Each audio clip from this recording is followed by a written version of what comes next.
Welcome, everybody. It's another episode of the Hot Rod Pod, where it all began. Brian Lohnes, lead broadcaster for the NHRA. John McGann, the editor-in-chief of Hot Rod Magazine. John, we're back at the PRI show. I corralled Frieburger for this episode, but we're talking to Ida Zetterström, and why is that cool? It's cool because FIA Top Fuel champion, I'd never met her before, but super poised, really cool person, and she's coming to NHRA race for next year. Yeah, she is. She's landed a contract with JCM Racing to race in the NHRA series in Top Fuel, something very few European champions have ever been able to do. She is a breath of fresh air in the sport, and she's the subject of this episode of the Hot Rod Pod. Hey, everybody, welcome to this episode of the Hot Rod Pod, where it all began. I'm your host, Brian Lohnes, who, other than doing this job, is also the lead broadcaster for the NHRA Drag Racing Series. I'm joined by one very interesting person, and David Frieburger. And me as well. Thank you, Brian. I appreciate it. The super interesting person is Ida Zetterström, who is the 2023 FIA Top Fuel World Champion. And as we make this show at the 2023 PRI show, Ida has kind of broken the internet this week as well. She had an absolutely fantastic day yesterday, almost 1 year from having met me, which I think is critical, at least to my part of this podcast. She regrets that. Exactly. Yes, is that she did get a Top Fuel ride here in the United States for NHRA with Joe Maynard Racing. Yeah, yesterday was a huge day for me, and something I've been waiting for a good while. It felt like a huge relief after letting this news out, because holding a secret like that isn't that easy. And we're gonna get into that over the course of the show, because Ida, if you need somebody to hold data inside themselves that is important and critical not to be released, this woman did the seemingly impossible in drag racing, which was to keep a big secret for about a couple of months, right? It hasn't actually been that long since I had to sit and hold on this precious secret, but long enough for me to feel like it needs to come out. So there are no secrets in the traveling circus that is the NHRA, and you had it locked down tight.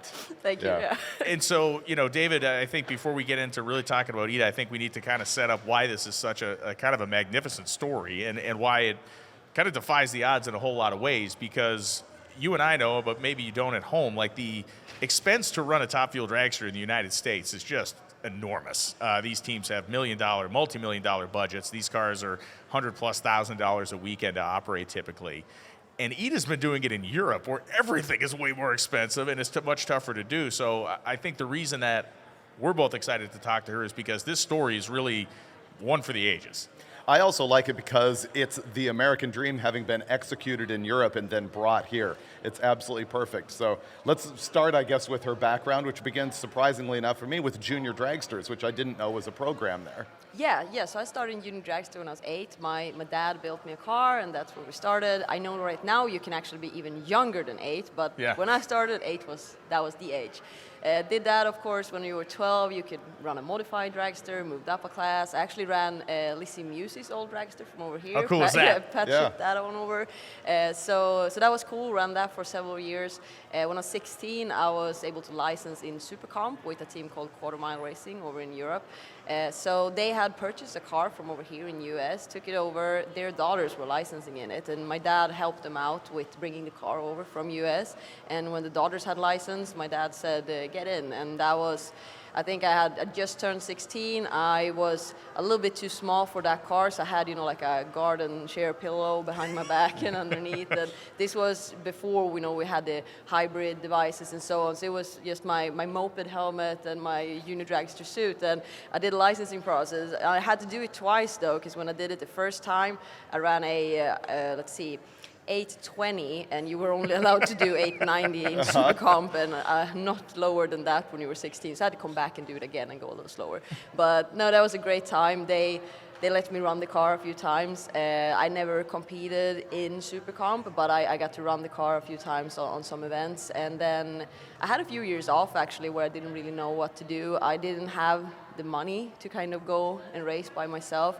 And of course being in school, and so that was a tough time. But then I started doing bikes a few years later. The motorcycle deal to me is very interesting, because motorcycle drag racing in the United States is popular, but it's a pretty underappreciated subset of the sport. My understanding in Europe, profile-wise, though, the motorcycles get a little bit more attention than maybe we give them here. Oh, absolutely. And I mean, over here, there's many events that are just motorcycles. I mean, I came over here in 2018 to run a Man Cup event over here, and that was only bikes. A lot of bikes, really impressive. But over where we run, the bikes run in the same series as car, just the same as Pro Stock Bike does over in NHRA.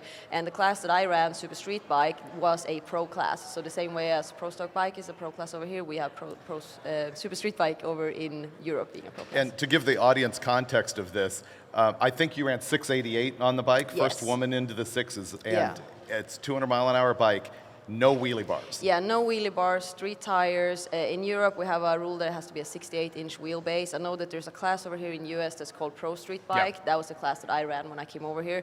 They have a little bit different rule book. You can usually have a longer swing arm than that. Most of them are a little bit above 70 inches or so on. So it is a little bit different rules over in Europe. But yeah, it's very cool. I mean, it's 750 horsepower turbo bikes on a street tire, no wheelie bars. If you want to see action, go see that class. Yeah. High wheelies, that's you get good at doing wheelies. Wow. Where did you make your first 6-second run? I did it in Finland. So the year before, we won the championship in 2019, and then I was, just at the edge of running that 6. I ran a 701, 702, 703, 701, and people said, "Oh, it's coming soon," and you're like, "Yeah, don't tell me." So that was the last race of the year in 2019, and we were that close.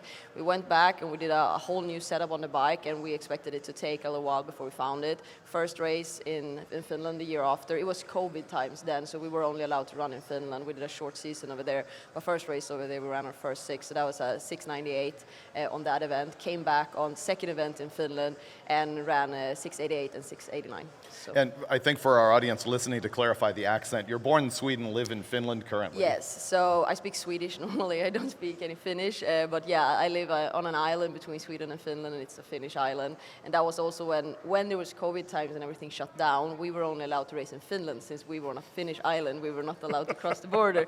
But we went over there and raced, and when we ran that 688, that was at the time the second quickest in Europe. So it was a really big deal. It was definitely the quickest ever in Scandinavia. Right now, those numbers doesn't hold up anymore because there's been quicker bikes, but we're still in the top 10 several years later. So I think it's very cool. And nonetheless, I think 2017 championship on the bike, is that right?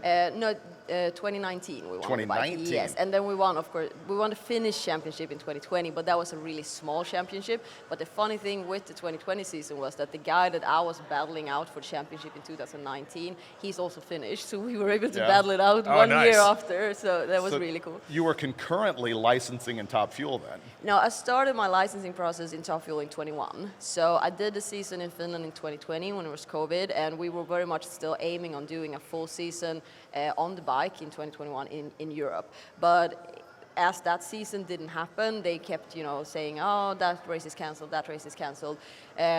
We moved over to just focusing on Top Fuel. So before we move on to the Top Fuel step, running for a championship and competing at the level you did on the motorcycle, was that the first exposure you had to kind of how drag racing can get kind of serious in terms of the relationships can get complicated, right? When all of a sudden you become somebody that's fast, you become maybe not everybody's best friend. Maybe, how did that motorcycle help form you at least competitively? Yeah, I think competitively, I've kind of been in that stage since I was a kid, because when we started racing in the junior classes, my dad has always been one to he wants you to race. I'm the same. I want to race. I want to win. I not just want to be there to participate. For me, this is a big deal. So, being 10 or 12 years sitting and studying other people's time slips before the race starts, and making sure that you always stage the same way. You go in shallow. You know how to start on the tree, and you just do things in a certain way and do it the same every time. We had a thing that we always did when we ran in juniors, because we were. The qualifying were set on the reaction times. Okay. So the best reaction times, top qualifier. But if you spend your whole day aiming for a trip zip, where are you on race day? How would you know how to actually do it? So we were never aiming to make a 000 reaction time and being number one. We aimed on being top half of the qualifying sheet and have a solid, really good reaction time and do the same thing all the time. Because usually, if you ended up with number one qualifier, that was a good thing because they didn't really know where they were, and chances were they're gonna go red. They either saved and they want to be safe and they had a bad reaction time, or they went red. So we tried to have a strategy of just doing everything the same all the time and being good racers. So we did have a lot of success in the Junior Dragster League, but we never ran a series because my dad worked with a pro mod team, so we went on the races where they went, which meant that I was always the one came in and messed up someone else's points. See, that's good. which, as we're going to get to, is what you're going to try to do again this year. Right. Yeah, so I've been training since I was 8 on that. No, but so I mean, stuff like that is, of course, in racing, you can't always be everyone's friend. I have never come into this and tried to not be friends with anyone. Yeah. I'm a friendly person. I want to do that, but I also know that when you're gonna race, when that helmet comes on, it's game on. And I think that was the same when we came into the bike scene. I mean, there wasn't a lot of women doing it, and everybody said, "Oh, that's very cute that you want to do this. Yeah. That's fun. Everything I can help you with." And then all of a sudden, when you start going quick and start winning races, it's not whatever I can help you with. Then you have your certain teams that are definitely looking out for you and want to do the best, but there will also be some of the teams that are kind of like, yeah, you don't get any more help from over here. You seem to do it all right. So.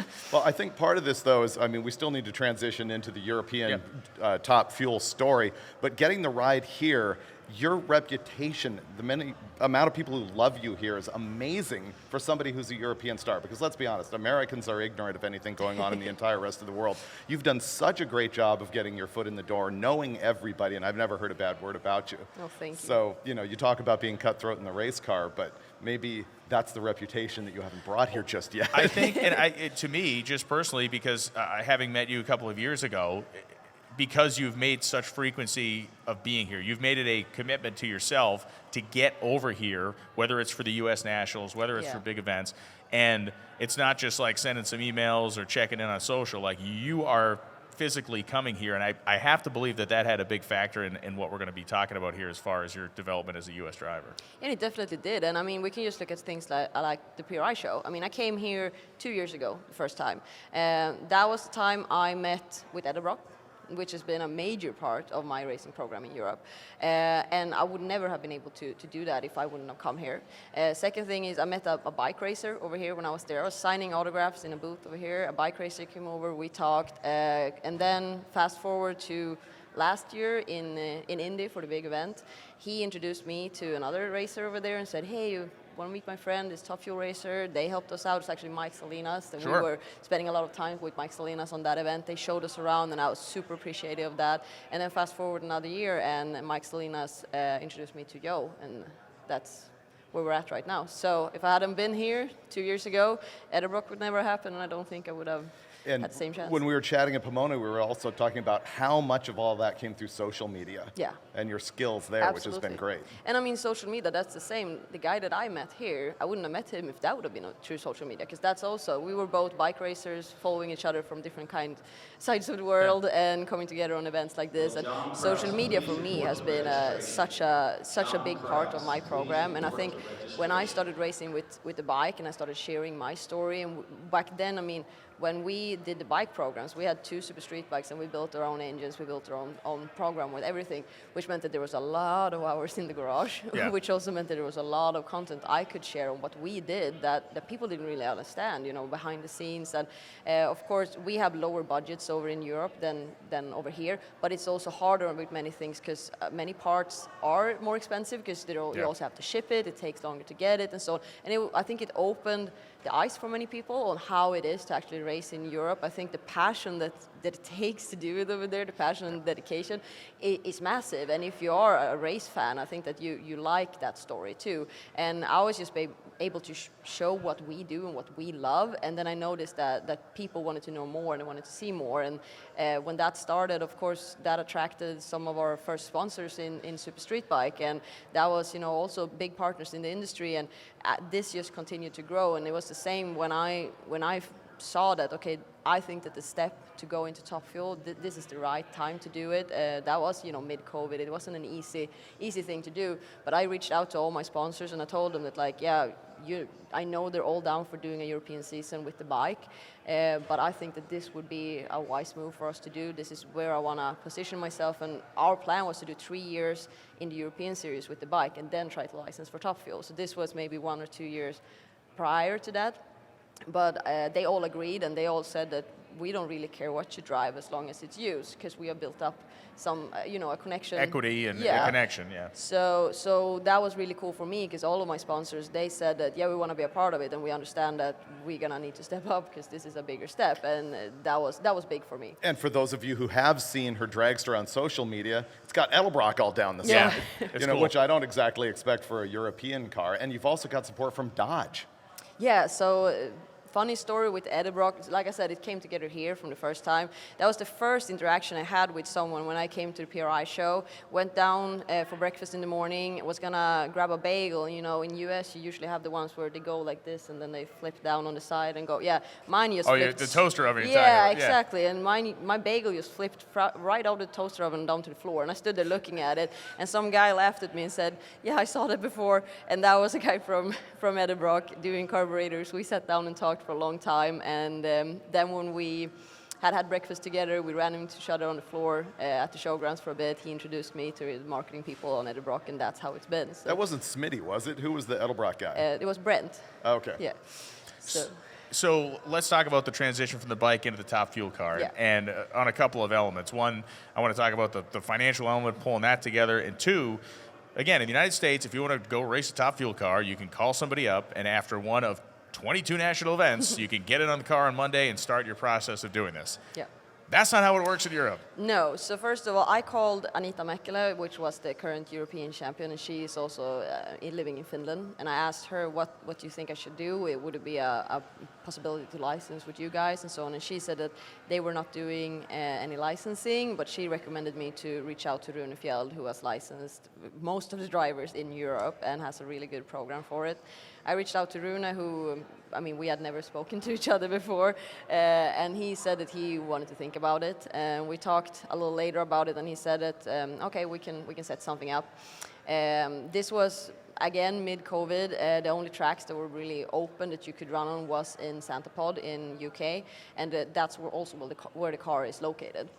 So me and Kim flew down. We had to be in quarantine for 2 weeks before we could start. So we quarantined at the racetrack on the back of the race shop in an RV without an AC, and it was very hot out that weekend. Kim is her boyfriend. Yeah. And also engine builder on the bike. Yeah, and he was also my heads guy on the Top Fuel. So we stayed there. There was racing going on, but we were not allowed to go out. So it was a big event in UK going on right outside of ours. So we saw the cars pass by, but we could sit in the window and wave. So this was a really special situation. Also, we had never met Rune and his wife Lindsay, but they ended up having to, of course, go get groceries and make every meal for us and come and deliver, because we weren't allowed to leave. But when we were done with the installation of that, then we could start getting the car ready for me and so on. And it's actually a car that Leah Pruitt ran over here in Europe, in US before it came to Europe. So I'm actually running with her old seat mold and everything, because it was. That's cool. And we're kind of the same height, so it worked out really well. And then we licensed on an event, started our licensing process on an event called Bug Jam. So this is not a big race. It's a Like Volkswagen. Bug Jam? Bug Jam. It's exactly. a Volkswagen event. Yes, Wow. and since everyone can come with their normal street drives, you can understand how the track was man. like. So that was not easy. I was basically all over the track, and every time we tried to make a full pass, we couldn't make it down because the track just wasn't there. And I had tire shake, I smoked the tires, I tried basically everything you could do as a driver. And I had one of the guys that had worked on cars for many, many years. He said, I've seen you do more driving now than most drivers do in a season, but we didn't because the track just wasn't there. But I'm really happy for it though, because I got to learn very much right off the quickly. top. I knew how all of that felt, so that was good. But then we got to come back and do our full pulls on not the European finals they called it, since it was COVID. We couldn't bring in the rest of Europe. So we came in there, and they basically said if you can get your full pass in within the first 2 passes, and you can use that as a qualifying time, and you can run the event. So we licensed on a 386, which was I think it was 3rd or 4th fastest in Europe then. It was the quickest licensing pass ever, and qualified number 1 and won that event. So it was a strong start for me. It was a smaller event than the normal European events, but it was still a big deal for me. And Brian, when you were like 20 minutes late, Ida and I were chatting, and she was talking about how the groove on the European tracks is so much narrower, and it's given her a lot of driving experience because of that. Yeah, so the tracks, of course, they're prepped differently in Europe, and the tracks are generally more different than the NHRA tracks over here. I'm gonna have to find out exactly how much. Yeah. But we usually don't prep it as long as you guys prep over here. So usually we run the cars quite loose at the top end, usually use a little bit more wing for more downforce, which usually shows on the miles per hour. Sure, the speed's more, down some. Yeah, speed's down more in Europe. But also the groove is, on most of the tracks, it's very, very narrow. So sometimes, you can see the car sitting there, and it's almost like the groove is smaller than the actual rear tires.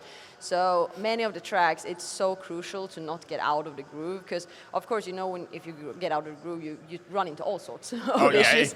Nothing good comes of that. Yeah, and if you get out, you can't get back in. That's the thing, that like if you leave it too long and you kind of slide out of the groove, it doesn't matter if you have the steering wheel 180 degrees, it's not coming back. So that's definitely something that I got to notice the first season I did it, that sometimes I wasn't as quick as getting the car back in the groove as I needed to be. But this season I felt like it's been a whole other thing, and I think that's knowledge that I will be able to bring over as a driver, and yeah, I'm happy for that. And I wanted you to, give the audience the context of sort of how sketchy that might be by our standards, to also say that you hold the record at both ends now, 3773 at 321 miles an hour. Yeah, so we ran both those in the same pass actually, and that was back at main event in Santa Pod in this year actually. So that was the semifinals of that event, and it was a big run for us. It was a big matchup too. So important run, huge miles per hour, huge speed for us. We have always been a little down on speed. We had good ET, but we haven't really been able to be right up there to play on the speed. So for me, coming into that event, my top speed had been 3:01. Yeah, so added 20 miles. Yeah. So the next question naturally is, are you more excited to potentially see a 360 ET or a 330 mile an hour speed over here in a time? I actually don't know what I'm more excited about. I've always been an ET person, because that's what wins you a race. What that's what you race for. But of course, running those high miles per hour, that is very cool. What was, in general terms, what was the financial commitment you had to make to get that license? What did it cost you out of your pocket? Well, I mean, it depends on how many events you do. But let's say you pay 20 to 30,000 to get a license. It depends a little bit on how you do it. Of course, a lot less expensive than it is over here in US, but usually if you have a good track over here in US and you have a good sunny day, you might knock it out in a day or two, which in Europe it can take longer, just because it depends so much on the tracks. Like I said, we tried to make full passes several times, but we could just not get there. So it depends a little bit on how many events you do. But I mean, in general, racing is cheaper in Europe if you look, not parts wise and all of that, but if you look at running a top fuel season in Europe, I mean, I can run for a season in Europe. I can run 1 or 2 events over here. So it's a huge difference. But then you also have to look at other things like, okay, first of all, yes, we do use a lot of used parts. So a lot of things aren't brand new. We buy things over here, either repair them or just run them as is, because the teams over here just make 1 or 2 passes with them and pull them up. So that is one thing of it. But then also, our crew guys aren't on payroll. They are not paid to come in and do this. So, I mean, over here you have a team of maybe 10 guys, and they're all, of course, on payroll, and everything is moving as a business. While we're over there, I mean, I have 4 crew guys on my Top Fuel Dragster, and then, of course, Rune that owns the team that tunes all 3 cars. But my 4 crew guys, they are not paid. We pay their travel and their food, but they live on air mattresses in the race trailer. So, I mean, hardcore. It's commitment in a whole other way. And of course, that also means that the money to race over there will be less. Yeah. So your life at this point still seems like, a life of glamour and drag racing, but you were an electrician through all of this? Yeah, so I mean, that's... it was. Yeah, that's what I'm educated for, and that's what I worked for several years. So I Like worked house construction. Yeah, so houses. So that I did most houses, a lot of service, things like that. And then also we have kind of big industries on our island. So we do like, ships and stuff like that. So I've been a lot in that ship factory. And it's good if you don't want to eat ships, because when you've been there for a while, you kind of don't want to see them anymore. So it's a good diet, chips. But yeah. Yeah, she's saying chips, like potato chips. Yeah. I thought she meant Not like ships like across No, the ocean. no, The like stuff the the stuff that things he and you I eat. eat bags and bags of. Yeah. So if you want to stop eating them, go there and work. So Yeah. you just get sick of seeing them. But no, so I've done a lot of that. And then after a few years, I got the opportunity to go into management on the same company. So I worked in management for a few years, and I did manage the shop that we had there. We did electric and plumbing, so also sold heating solutions and bathroom renovations and stuff like that. So no, it was several good years of my life. I was almost 10 years at the same company doing that. And that was really cool. But then when I started racing Top Fuel and traveled more, and of course as my sponsorship agreements grew, it was harder to kind of be there. And I kind of felt like, okay, this is still working. I better pull out before it doesn't work anymore. But then you also had the radio show. Yeah, so when I quit that, I started my own company working marketing. So I still have that now. So I done marketing for, well, of course, my race team, but also other race teams, and also helped some racers with their social media and so on. But then I've also done other things. So this year I was going to be the pit commentator for the Swedish Touring Car Series. They had some issues getting cars delivered, though, so it hasn't been as many events that we wanted to do. But that was still very cool. Yeah, you were funny at Pomona when I asked you about that, and you said, well, there were electric cars, so no one cared. They were electric cars, but they didn't get delivered, so they didn't have anything to run. Okay. So that was the thing. They were struggling with parts. I mean, it's a really cool series, and they're making a big move on going fully electric. Got big partners with them and so on. So I think it's a really cool thing they're doing. I'm all for the combustion engines. No, absolutely. So I won't be participating in the race, but it was still very cool personalities behind that, and it was a very cool chance to be able to talk to all of them. So I've done that, and then also the radio show in the morning. So I went up every morning and did the morning radio show on the local station. We as people become these, we were an aggregation of all of our experiences, and that's how we kind of navigate things. The management experience, to me, probably is the most valuable thing that you've had in this trip you've been taking in drag racing, because that allows you to make some pretty informed decisions. It allows you to kind of probably manage some expectations. When that golden thing is hanging right there, I think if you have that experience in actually operating a business, it makes you step back and go, wait a second. Yeah, and I mean, I've had, this year in particular, I've had several opportunities that I felt like, oh, this is good, but is it right? Like, is it, and just taking a step back and been kind of taking it with ease and been like, I really want to do this, but I'm not sure if it's the right move for where I want to go. And I think that what I'm doing right now, this is what feels for me, that is the right move, both from business side of it, but also this is what feels right for me. Like, plus, what a radical life change. Moving to a different country.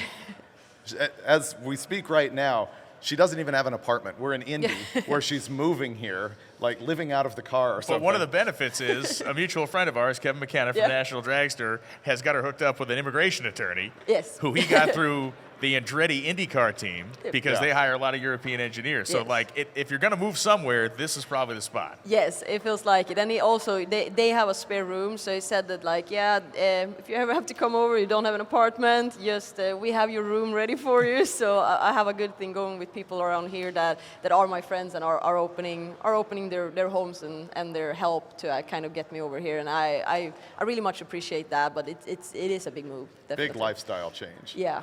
You mentioned offers, and I wanted to move that. Two things. One, we don't have to mention the guy's name, but you received an offer via social media from a Top Fuel guy who's going to be racing next year to come over and be his backup girl.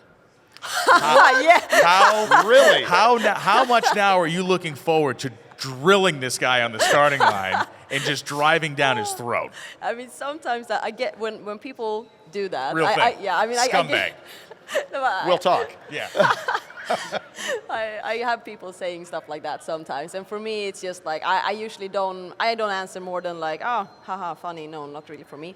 But of course it gives you more kind of purpose to show him that that's not what I'm about. And I think that if you've been following me long enough, you know that I'm here to be a racer, and I want to be good at what I'm doing, and I'm not here to try and be, the backup girl or whatever it is. And I saw also, when the news drops, there were so many great comments, so many people that were genuinely happy for me. I was overwhelmed. And then of course there's always that one scumbag that kind of goes that like, oh, here they go again, they bring in the blonde girl that only gonna sit there and it's only marketing, she doesn't even know how to drive, she has zero experience and blah blah blah. And the good thing about that is, I looked at it and I felt, okay, that he don't know me. I mean, he can't be a follower of me, because if he were, he would know that that's not true. But I had like a lot of other people backing me up there and been like, okay, so European Championship doesn't mean anything, and like she has been doing this for 21 years in racing, she has a lot of experience and so on. It's not about hiring someone out of a marketing purpose. And then I went over to Twitter instead of Facebook, and all of a sudden I saw on Twitter that someone said, finally someone choosing the talent over the money, and that's something that means a lot to me. Absolutely, when you look who's driving fuel cars these days, that's great. And now we get into what's happening here, I think, which is she's going to be on a team that includes Tony Schumacher, most winning Top Fuel racer of all time, and also Tim Wilkerson. Yeah, this is the JCM, Joe Maynard, the Maynard family racing team, JCM Racing.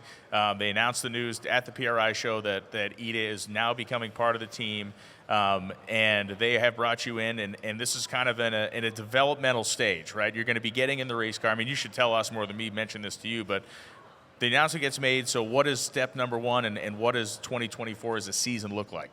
Yeah, so 2024 as a season, it's still a little bit unsure exactly when we'll start, exactly which event. We know that we will be doing a minimum of five events. I know we're aiming for at least 5 to 10, but hopefully more. I mean, this is all things that we're working on right now. We just felt like we wanted to drop the news because we're in the stage where we know this is happening, but we don't know exactly how everything is going to look. We're building a team, we're building a car, we're building this whole program.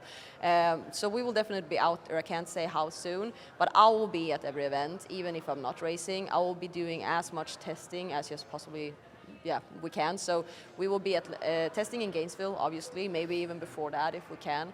And then, and every event when there's testing going on, I'll be there. And if I won't be in a car racing, I will be on the side taking care of our partners and doing marketing things on the side. So, and of course, learning from Tony, that will be my teammates. So. You told me backup car to begin with, but they're actually assembling a new car for you. Yes, they have Tony's car and a backup car, and the plan is, of course, to build another car, and we will have at least 2 cars and a backup car. So I think that is a really wise move, and I think many of the 2-car teams, they do exactly that. And I think that was going to be really good for us to have cars that are all the same, and for us to be able to step into any of them if needed. So.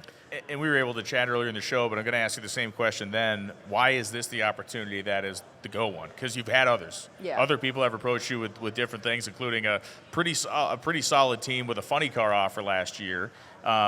Why was that not the right one, and why were some of the other dragster offers not right? Yeah, I mean, I didn't even know that you knew about this funny car deal. Listen, that kind of thing. Yeah. When you announced that, or when we talked about that when we did our announcement, I was like, oh, that was news that I've hold them in, but someone must have leaked them. But that was a really big deal, and that was a good team, and that was absolutely something that I just didn't say no to right away. Yeah. I had to do a lot of hard thinking about that, and as we talked about before, racing the bikes and doing other things, I love a challenge, and I definitely feel that would have been absolutely badass to do, but I also felt like that is not where I'm at right now. I'm 100% in for Top Fuel and to do this in NHRA, and that's where I've been wanting to go for so many years now, and that's what I've been working towards. So taking a step and doing something totally different feels like I'm going off my path, and I'm not ready to do that. I mentioned when we talked yesterday too that it would be different if we were 10, 15 years down the road, and I felt like I've done Top Fuel. I've done what I wanted to do. I want a new challenge. Yes, funny car might be just that. But right now, it works exactly with what I wanted to do, and for me it's been so important to be able to continue with my partners and all the relationships we've built up and that we have been working so hard on. That's something that I don't want to just, throw out the window because we're coming to US and we're going to do big. It's like, no, for me, everything I've built up in Europe with both my European sponsors and my US sponsors, that has so much value for me, and that's something that I want to, cherish and take with me. And this fits for that, because this is this is a place where I will be able to use my contacts, and I will be able to build this together with Joe so that we have the perfect program for me coming into this. While some of the other rides that we were looking at, either we were in a situation where there were a lot of great sponsors on the car already, and I would step in as just a driver, and I felt like I wanted to be more than just a driver. I wanted to be able to use the assets that I have from doing this in Europe and actually managing a lot of it. And a lot of the sponsors that these teams had would have collided with the sponsors I have, which also meant that I couldn't be bringing any of my over. But also that some of the rides that I've been offered to do, either like, yeah, you can rent my car very cheaply, or even drive without a cost if you just come over. But it hasn't been competitive cars. It's been teams that maybe say we can get you into the low 8s, or on a really good day a high 7. But first of all, that would be slower than we've done in Europe. Right. Yeah. She means 3.8, Yeah. 3.7. Yeah. So, and then also, of course, if I were to know that I go into a race and I look at it and I feel like I might not qualify, I might not make it past first round. Like, if I make it past first round, that means someone else would have had to red lit or spin the tires, and that's not how you want to win. I mean, if you win, yeah, you take a run like that, yeah. But that's not what you want to be positioned in. That's the only chance you have at winning. And I don't feel like it's fair to me, because it's not fair to what I want to show my potential. It's not fair to my sponsors, because it's hard to pitch to them and say that, we're doing this in Europe, we have a great thing going, we're winning races, we're winning championships, setting records, but we're going to go over to Europe and to US and might not qualify, or might not make it past a few rounds. Plus, it's going to cost more. So it's like, it's not a good sell. Yeah. It's not a good value for them. But then also for the teams coming into that, because that's also hard. If I were to sit with a team that I know doesn't have the potential to be quicker than what we are running, you will still have all the fans on the internet that doesn't understand that. Oh, yeah. They're going to ask, why are you not as fast as the other? Why are you slower? You can't handle US and all that. And I'm going to have to answer for that. And how am I going to answer? I'm going to say, the team is not good enough. That's Right. not good. There's a no-win situation. Exactly. And I can't say, I can't say that I'm a bad driver, I can't get the car down, or I can't say the team is not good enough to do that. Like, one guy who never had a problem doing that was Don Garlits late in his career. Two funny stories. Garlits had a guy he brought in the early mid 90s to drive a Top Fuel dragster. Well-established former funny car champion. The guy lost on a hole shot, and Don Garlits looked straight into the TV camera and said, "I have the worst driver in the pits." And then secondly, he made a comeback in the early 2000s, and they were trying to qualify the car in Gainesville, and they had all these problems getting down the racetrack. And again, top end, they turned the camera on him, and he said, "These guys have no idea what the hell they're doing." He can get away with it. I guess the rest of us probably can't. Yeah, I feel like I probably don't want to come over here and do that. Yeah. You know what it sounds like to me from hearing your story and your passion on the business side of things? Long term, you want to be a team owner, don't you?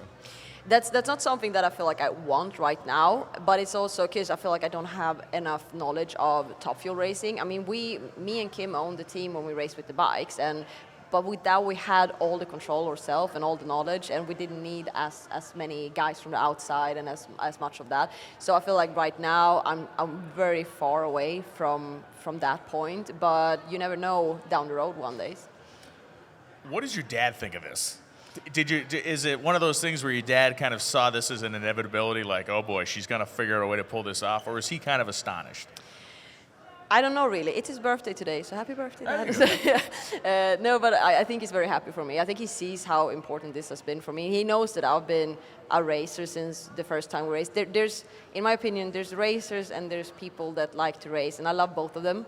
Some people just love to be in a race car, and they just do it because it's so fun. And then if you go out early, you say, oh, that's fine, we can have a beer, or we put the coffee maker on. And it's like, but for me, I'm a racer. I wanna do this, and I think he's seen that from a really early age. I think for him it was more strange maybe that I went into racing bikes than I went to Top Fuel, because I've always said I wanted to do Top Fuel.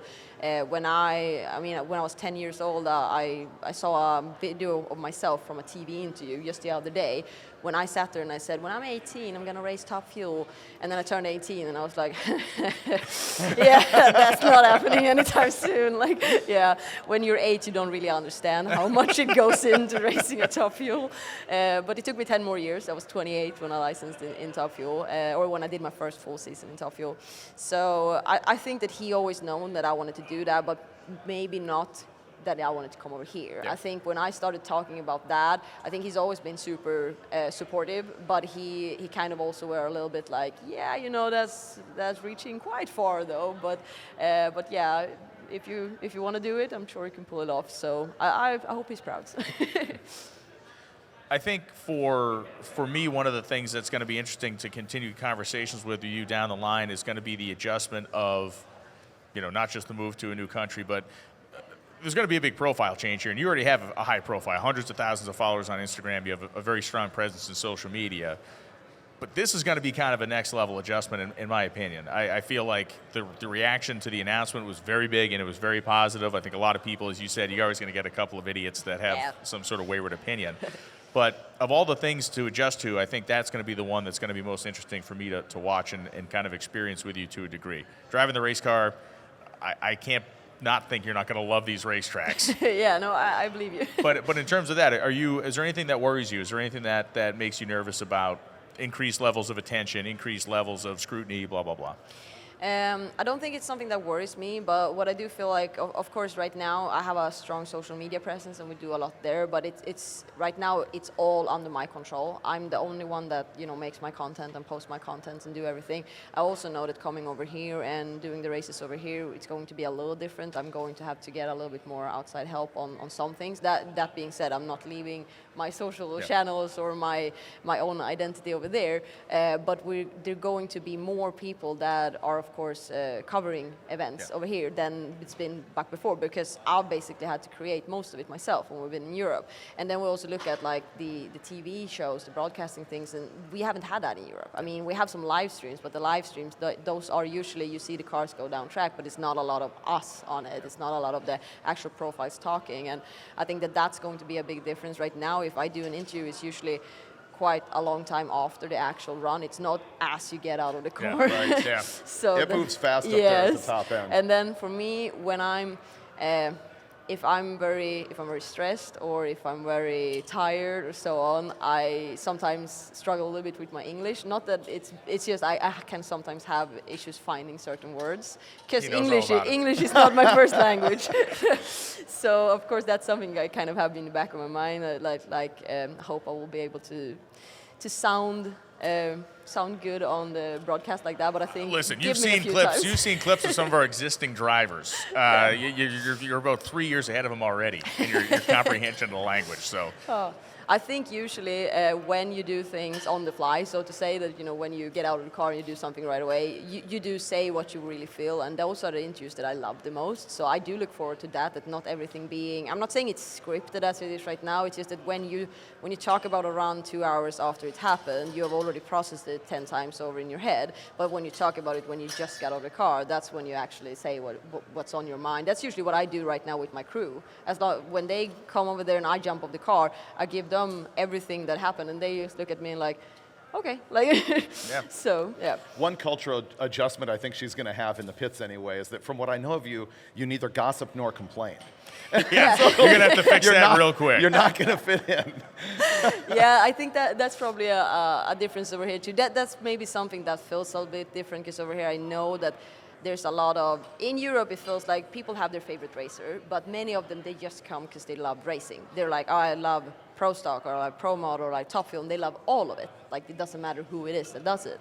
While over here I feel like there's a lot of people that are like, oh, we love this person or we love that person. Absolutely. And if we love that person, we hate that person because that's their, yeah. So I think that's something that's going to be very new to me to see.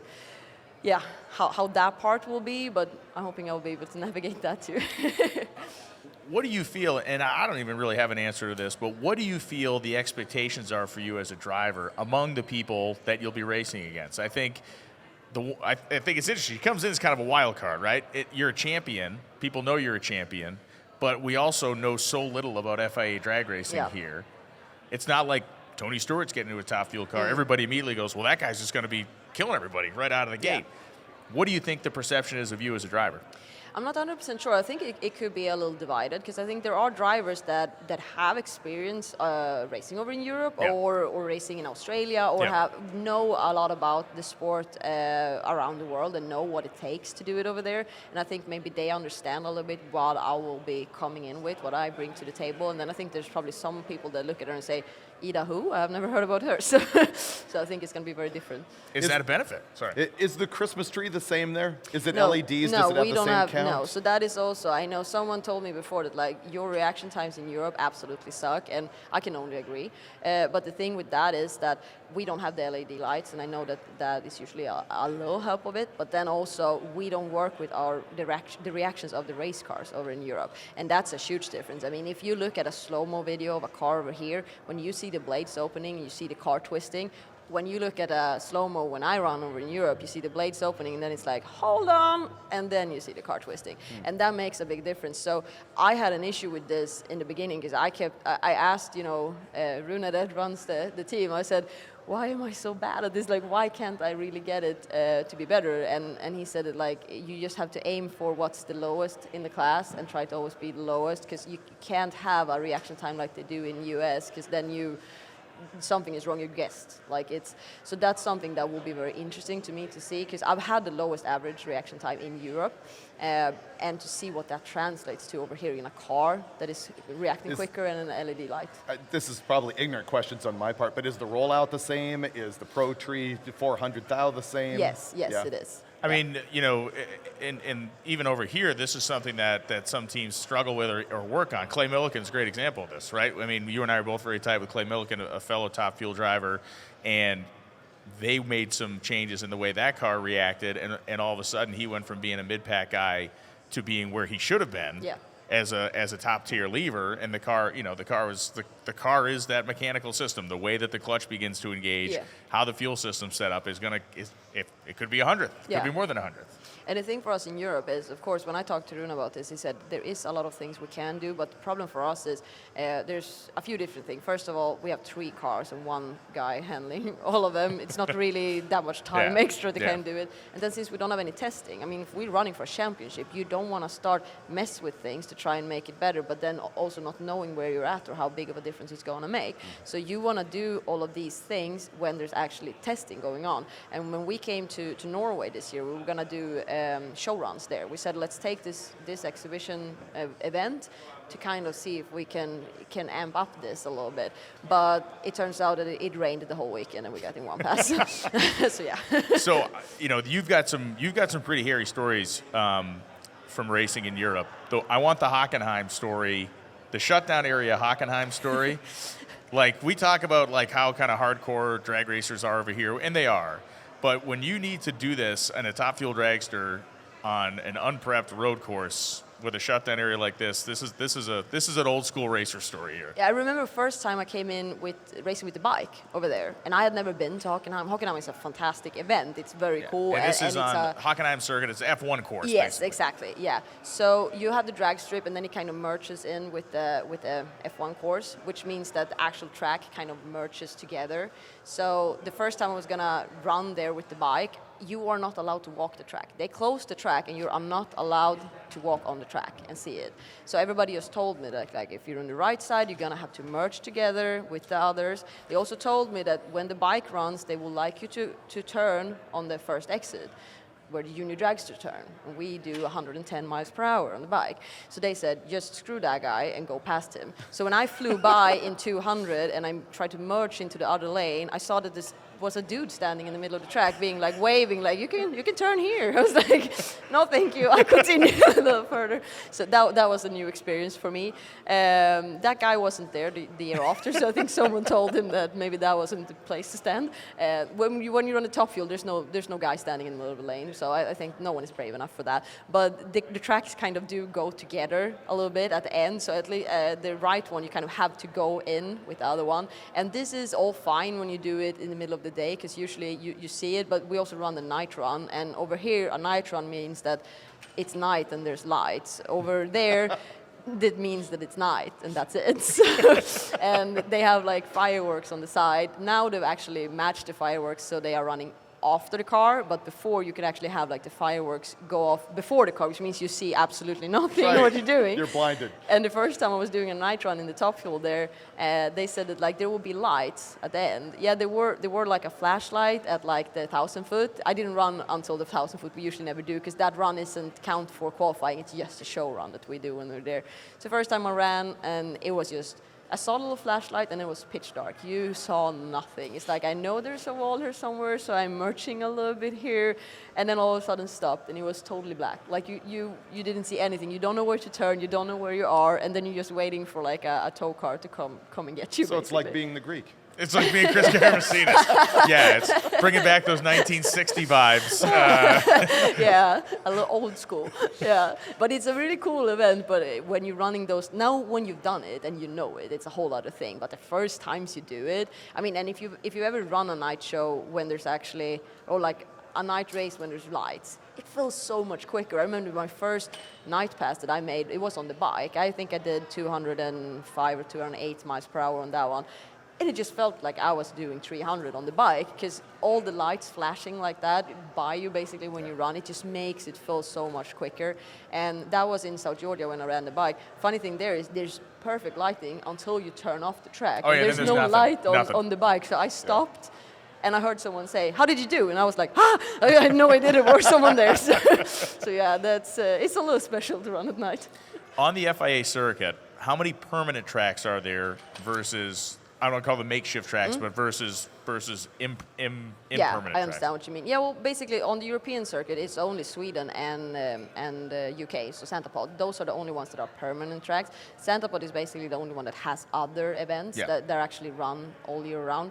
And then you have, of course, Tierp is a great track, but they only usually have those 2 drag races a year that are on the schedule. And then Hockenheim isn't a permanent track. I mean, like you said, it's a Formula 1 track, so they do circuit track racing and other stuff, and they fix it just for that. And my understanding is they can't spray traction compound. Do they not use traction compound at Hockenheim, or do they use They it? do, but Okay. I think they scrape everything off after the event, so it's not like they can, it's a new track every year, let's say like that. And some years it's better than you expected, and some years it's not. So to tie together American and European drag racing, this is trivia you know, Brian. Do you know why Santa Pod is called Santa Pod? I actually don't. Brian. Okay, so Santa Ana, California, was the first commercial drag strip in the United States. The Poddington Air Force Base is where that place went. And so when they formed this racetrack, they took the Santa from Santa Ana and the Pod from Poddington, and here we have Santa Pod. I heard a good story about Santa Pod, and you probably know if it's true or not, but it's very hard to predict the weather on Santa Pod. If you look at an app, it's never correct. And what I understood is, of course, this was an old war airfield. Yes. And it was placed there because someone had done a study for 2 years of where in UK is the most unpredictable weather. Santa Pod. Sounds like a perfect place for a drag strip. Yeah, right there. Yep. I'll buy it. I mean, it could be accurate. I don't know if it's accurate or not, but that's what I heard. So. It could be accurate. In terms of the places that you have looked forward to racing here in the United States as you now look into this 2024 season, is it Indy? Is it Pomona? As that kid growing up in Sweden, wanting to drive a top fuel dragster, dreaming about racing one specific place, where is it? Well, Indy is, of course, very special, and I remember just like a year before a license in top fuel, and of course knowing that like that's what I want to do, or maybe if it was just right when we did it. I know that there was a video coming out on YouTube from, what's his name? React. React 104, yes, Corey thank Mahalik. you. Yes, so he did a great video on the Indianapolis race, and it's like watching it, I get goosebumps. So that's that race is very special. And then, of course, I've been to Vegas, and that track very intrigues me too. I think it's a very cool track, so I think that will be very awesome. I would have loved to go to Bandimere, because that's always a place when, we see it in photos and in videos, and I said, I want to race there one day. So I'm a little gutted that I won't be able to do that, but that would definitely have been high on my list. Great conversation. Fantastic story. And why don't you go ahead and plug your social handles so people know where they can follow you? Yeah, well, so I do most of my things on Instagram, and over there I have a strange name. It's Dragster FIA. That might need to change. I'm guessing. I tried to change it, but since it's verified, you can't. Oh. So that was the hard part. I wanted to change it actually a while ago, but I had it for so long and it grew big, and now it's very hard to change. Although I think it's kind of cool because that you get to carry that piece of your identity with you, right? And then kind of fly the FIA flag. Yeah, and I mean that has nothing to do why the name was like that. So Dragster FIA was something my dad called me when I was a kid. He said Dragster FIA in Swedish, and when you are trying to create an account, every damn word is always taken. So I used that because that wasn't what was taken, and then all of a sudden it grew and it grew bigger, and I had it, posted on things. It was in articles and in videos and on hero cards and so on. And it was hard to change, and now when it was verified, I can't. But if you search for Ida Zetterström, I'll still show up, so you find me there. And it's the same on Facebook and Twitter and so on, Ida Zetterström. And on YouTube, it's Ida Zetterström Drag Racing. So for this year in Europe, we've been trying to make one video from each FIA event. We still have 2 that actually isn't posted yet, so we're working on the Hockenheim one and the final one. So those will be coming out quite soon. Ida, thank you very much for taking the time. Oh, thank you for having me. Sincere congratulations. I'm fortunate to know you for a couple of years before this, and it makes me beam with pride for our sport because you're going to bring something to it that we don't have, and it's going to be pretty great. Yes, fantastic. I'm so happy for you. Thank you. It's just been great to watch. I appreciate it. Thanks for having me. That's a wrap on this episode of the Hot Rod Pod, where it all began. Frieburger's here. Ida's here. She'll be in the Top Fuel Dragster. Make sure you pay attention across social media. I'm Brian Lohnes. We'll be back soon with another episode.